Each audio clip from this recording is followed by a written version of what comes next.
अस्सलामु अलैकुम वरहमतुल्लाहि वबरकातुहू। वालेकुम अस्सलाम वरहमतुल्लाह। अल्हम्दुलिल्लाहि वकफ़ा वसलामुन अला इबादिहिल्लज़ीना इस्तफ़ा। अम्मा बाद फ़अऊज़ु बिल्लाहि मिनश शैतानिर रजीम। बिस्मिल्लाहिर रहमानिर रहीम। वइज़ क़ाल मूसा लिक़ौमिही इन्नल्लाहा यअमुरुकुम अन तज़बहू बक़रह आमन्तु बिल्लाहि सदक़ल्लाहु मौलानल अज़ीम व सदक़ रसूलुहुन नबियुल अमीनुल मतीनुल मुग़ीनुल करीम व नहनु अला ज़ालिका लमिनश शाहिदीन व शाकिरीन वल्हम्दुलिल्लाह।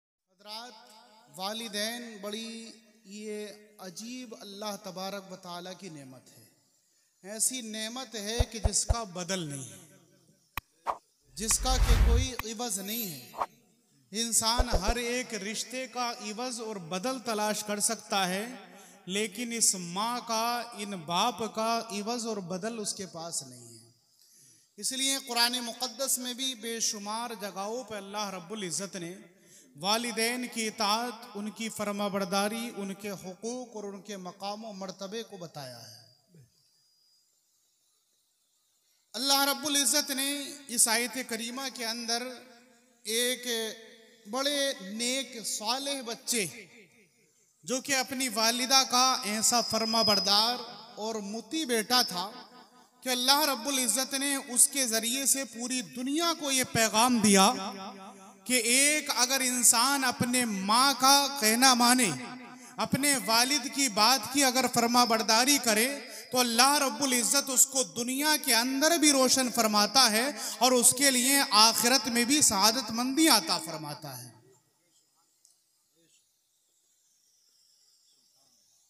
क्या नेक बच्चा है, ऐसा साले और नेक बच्चा है कि कौम बनी इसराइल की बात है। हजरत मूसा अलैहिस्सलातु वस्सलाम की उम्मत है, उनकी उम्मत के अंदर एक कत्ल हो जाता है। कत्ल होने के बाद में मारा रिश्तेदार ने, डाल दिया दूसरे महल्ले के अंदर। लेकिन आज दुनिया की रिसर्च चल रही है, नई नई टेक्नोलॉजी है और अल्लाह रब्बुल इज़्ज़त का ये खुसूसी इनाम है इंसानियत के ऊपर।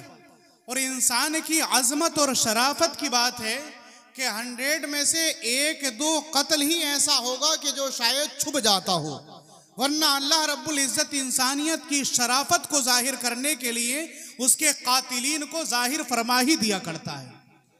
आज अगर कत्ल हो जाता है तो कभी हथियारों के जरिए से, कभी किसी तरीके से, कभी फिंगरप्रिंट के जरिए से, मुख्तलिफ आलात ऐसे पैदा हो चुके हैं कि जिनके जरिए से आज तहकीक और रिसर्च हो जाती है कि हाँ, इसका कातिल कौन है। लेकिन जमाना तो आज उस पर तहकीक कर रहा है। मैं आपको कुरान के हवाले से कहूं कि आज से तकरीबन 1400 बरस पहले अभी ना फिंगरप्रिंट थे, न कोई लोगों के पास ऐसे आलात थे, न जदीद ऐसी इजाद थी कि जिनके जरिए से ये जाना जा सके कि इसका कातिल कौन है। न कोई हथियार पर छपने वाली उंगलियों के निशान पहचानने वाला नहीं था। तो आज लोगों ने ये सारी इजाद करी तो लोग ये समझते हैं कि शायद हमने बहुत बड़ा कारनामा अंजाम दिया। लेकिन जरा गौर कीजिए उस वक्त को कि न लोगों ने फिंगर इजाद किए थे, न बायोमेट्रिक का इजाद हुआ था, न मुख्तलिफ तरीके की इजादें थी। सिर्फ और सिर्फ थे तो अल्लाह वाले थे। अल्लाह रब्बुल इज़्ज़त ने उन अल्लाह वालों को वो हुनर अता फरमाए थे। उनकी नेकी की वजह से अल्लाह रब्बुल इज़्ज़त ने उनको वो सलीका अता फरमाया था। वो बातें अल्लाह ताला ने उनके लिए रोशन फरमा दी थी कि आज एक जमाना गुजरने के बाद लोग जिसकी तहकीकें कर रहे हैं, अल्लाह रब्बुल इज़्ज़त ने एक जमाने पहले लोगों के सामने वो जाहिर फरमा दी। बेशक बेशक। रिश्तेदार ने ही कत्ल किया, कत्ल करने के बाद दूसरे महल्ले में दूसरे के दरवाजे पर ले जाकर के डाल दिया ताकि उसका नाम लग जाए। आज भी ऐसा होता है तो जब सर्च की जाती है तो सीबीआई फलाने ढिमकाने के जरिए से पता चल जाता है कि नहीं, फला नहीं, फला इसका कातिल। लेकिन अंदाजा लगाइए, उस दौर को जरा समझिए जिस दौर के अंदर ये सारी की सारी जदीद टेक्नोलॉजी और इजादात नहीं थी, लेकिन अल्लाह रब्बुल इज़्ज़त ने फिर भी उसको जाहिर फरमाया। कातिल की तलाश की गई। हजरत मूसा अलैहिस्सलातु वस्सलाम के पास पहुंचते हैं लोग। हजरत मूसा अलैहिस्सलातु वस्सलाम ने उनको हुक्म दिया कि एक गाय होगी और उस गाय को खरीदने के बाद, उसको ज़िबा करने के बाद उसके टुकड़े को, उसके गोश्त के टुकड़े को इस कातिल के ऊपर मार देना। जैसे इस कातिल के ऊपर मारोगे, कातिल जिंदा होगा और होने के बाद अपने कातिल को बता देगा, मकतूल जिंदा हो जाएगा, जिसको के मारा गया है वो जिंदा हो जाएगा और अपने कत्ल करने वाले का नाम बता करके वो दोबारा मर जाएगा। लेकिन इसी के ज़िम्न में आप सुनिए, वालिदा का एक 40वां है आलम साहब की। मैं आपको बताता हूं कि ये तो हुआ ही हुआ, लेकिन इससे पहले क्या हुआ। नेक साले बच्चा है, अपने बाप का अकेला है। बाप निहायत ही मुफलिस और गरीब इंसान था। बच्चे की परवरिश करना शुरू की, खुदा की कुदरत, बाप का इंतकाल हो गया। घर के अंदर अकेली माँ रह जाती है, बेटा रह जाता है। बच्चा जब बड़ा होता है तो माँ ने उससे कहा कि बेटा, तुम्हारा बाप एक छोटा सा गाय का बच्चा छोड़ करके गया था। जिस वक्त तुम भी छोटे थे और वो बच्चा भी छोटा था, लेकिन अब तुम भी बड़े हो चुके हो, अब वो बच्चा नहीं रहा है बल्कि अब वो मुकम्मल गाय बन चुकी है। लिहाजा बेटा, घर की जरूरतें उससे पूरी की जा सकती है। शायद तुम्हारे बाप ने इसीलिए उसको पाला था। तुम लो और इसको बाजार में ले जाकर के बेच दो, जो भी इसकी कीमत होगी उससे अपने घर का खर्च चल जाएगा। आपकी और मेरी परवरिश के अंदर वो काम आएगा। बच्चा वालिदा का फर्मा बरदार है, गाय की रस्सी पकड़ता है, पकड़ने के बाद बाजार के अंदर ले जाता है, लोगों से उसका भाव लगवाता है, खरीदार उसके पास में आते हैं। लेकिन अल्लाह की कुदरत देखिए, नेकों के पास अल्लाह रब्बुल इज्जत की मदद आया करती है। कभी उन्हें पता नहीं चलता है, आम लोगों को मालूम नहीं होता है, लेकिन अल्लाह रब्बुल इज्जत अपने नेक बंदों की मदद फरमा दिया करता है और लोगों को एहसास भी नहीं होता। एक फरिश्ता अल्लाह रब्बुल इज्जत ने इंसान की शक्ल में भेजा। आने के बाद में फरिश्ते ने पूछा, बेटा गाय बेचते हो क्या? जैसे आज भी चलता है। बेटे ने कहा, हाँ बेचने ही के लिए लाया हूं। क्या रेट इसके हैं? उस लड़के ने कहा कि मेरी वालिदा ने इसको 3 दिरहम के अंदर बेचने के लिए कहा। तो वो आने वाले इंसान फरिश्ते थे, लग तो इंसान रहे थे। उन्होंने कहा कि ठीक है, 3 दिरहम में इसको खरीदता हूं। बेटे ने कहा कि मैं बेच तो इसको 3 ही दिरहम में दूंगा, लेकिन मैं पहले अपनी वालिदा से इजाजत लेकर के आऊं। 3 दिरहम में मैं आपको बेचूंगा, लेकिन शर्त यह है कि अपनी वालिदा से पूछ करके लाऊंगा। बेटा अपनी माँ के पास गया। माँ ने कहा कि बेटा, अब तुम जाकर के जब जाओगे और जाने के बाद में अगर तुम्हारे पास वो दोबारा इंसान आए तो उनसे कहना कि मेरी वालिदा ने इजाजत इसको बेचने की दी है, लेकिन पूछूंगा अपनी वालिदा से। चुनांचे वो दोबारा बच्चा जाता है और उस खरीदने वाले ने कहा कि तुम अपनी माँ से मत पूछो, मैं 3 के बजाय 6 दिरहम देता हूं। लड़के ने कहा कि चलो ठीक है, 6 ही में बेचूंगा, लेकिन शर्त यह है कि वालिदा से पूछूंगा। फिर दोबारा माँ के पास आया। माँ इस तरीके से खरीदार आए हैं, वो 3 के बजाय अब 6 दिरहम लगा चुके हैं।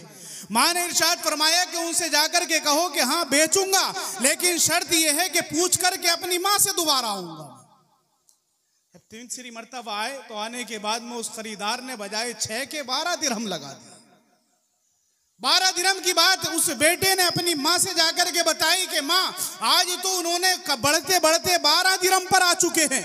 माँ ने इरशाद फरमाया कि बेटा, अब वो अगर 12 पर आ गए हैं तो उनसे तुम सौदा कर लो, लेकिन ये उनसे पूछ लेना कि आप खुद ही बताओ कि मैं इसको बेचूं या ना बेचूं। माँ समझ गई कि आने वाला कोई आम इंसान नहीं है। अल्लाह रब्बुल इज्जत ने शायद हमारी मदद के लिए किसी फरिश्ते को भेजा है, और वो फरिश्ता मेरे बेटे की आजमाइश लेना चाहता है, और वो जानना चाहता है कि ताकि मालूम हो जाए कि ये बेटा अपनी माँ का कितना बड़ा फरमाबरदार है, कि भला अगर मैं इसको रेट बढ़ाऊं और अपनी माँ से पूछे बगैर खरीदूं तो आखिरकार ये अपनी माँ की इताअत और फरमाबरदारी करता है या नहीं करता। खरीदार से फिर उस लड़के ने कहा कि मेरी माँ ने बेचने के लिए तो कहा है, लेकिन अब आप खुद ही बताओ कि मैं इसको बेचूं या ना बेचूं। हम आप खरीदने जाएंगे तो कहेंगे अजीब मामला है, मैं तो खरीदने आया हूं, मुझसे ही पूछ रहे हो कि बेचूं या नहीं बेचूं। फरिश्ते से जब उस बेटे को तो इंसान ही लग रहे थे, लेकिन अल्लाह रब्बुल इज्जत के वो फरिश्ते थे। उन्होंने अर्ज की कि आप खुद ही बता दीजिए कि मैं इसको बेचूं या ना बेचूं। तो जो खरीदने आए थे अब वो खरीद नहीं रहे, बल्कि फरमाते हैं कि बेटा इसको मत बेचो, एक वक्त आएगा कि तुम 12 दिरहम में नहीं बल्कि जितना पर भी तुम कीमत मांगोगे, और मैं उम्मीद लगाता हूं कि इसकी खाल भर करके भी अगर तुम सोना मांगोगे तो एक खरीदार ऐसे आएंगे कि वो इसको खरीद कर लेंगे। 12 दिरहम के अंदर नहीं बेचा, 3 में नहीं बेचा, 9 में नहीं बेचा, 6 में नहीं बेचा, वापस लेकर के घर आ जाते हैं। अब उसके बाद में यही बात आती है सामने जो अभी मैंने आपको बताई।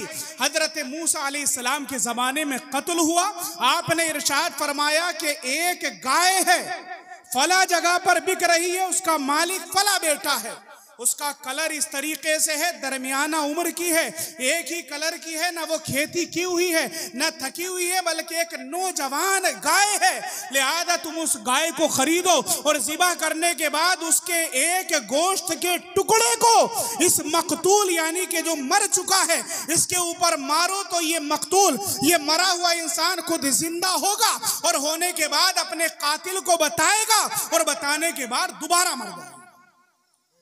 जाहिर सी बात है कि वो कितने बड़े जरूरतमंद होंगे कि उनके मकतूल के कातिल का पता चल रहा है कि किसने मारा है हमारे अजीज को, किसने मारा है हमारे बाप को, किसने मारा है हमारे भाई को।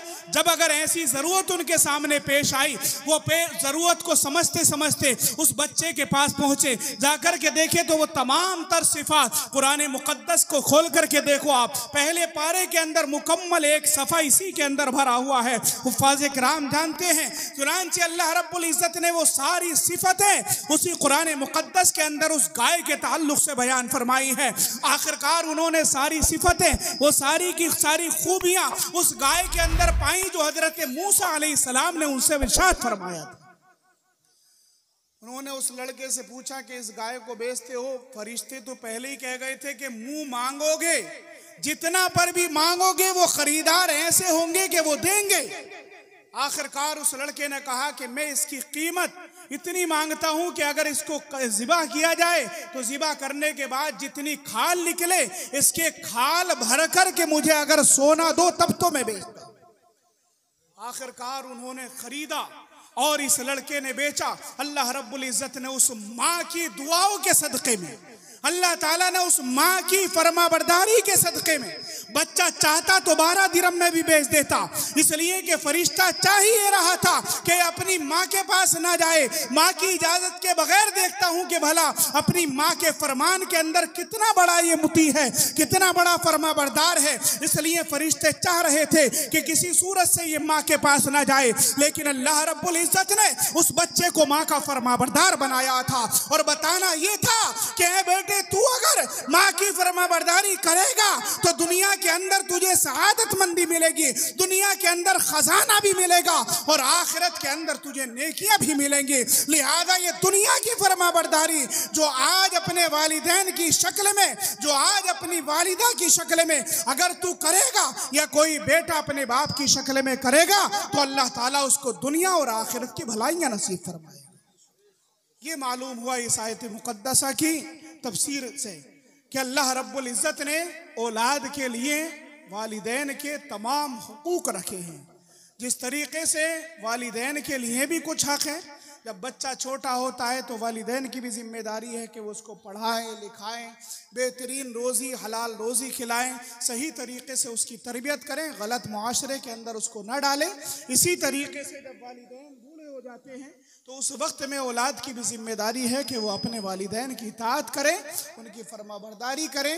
यही पैगाम देता है कुरान और यही पैगाम देती है हदीस, यही बातें हमें पैगाम देती हैं बुजुर्गान दीन की कि हम दुनिया के अंदर रह कर के भी नेकी करें ताकि वो नेकी हमें दुनिया और आखिरत के अंदर कामयाबी का जामिन बन जाएं। अल्लाह रब्बुल इज़्ज़त की बारगाह में दुआ है कि अल्लाह रब्बुल इज़्ज़त मरहूमा की बख्शिश व मग़फ़िरत फरमाए, अल्लाह ताला उनके तमाम तर पसमानदगान को सब्र व अजर की तौफ़ीक़ अता फरमाए।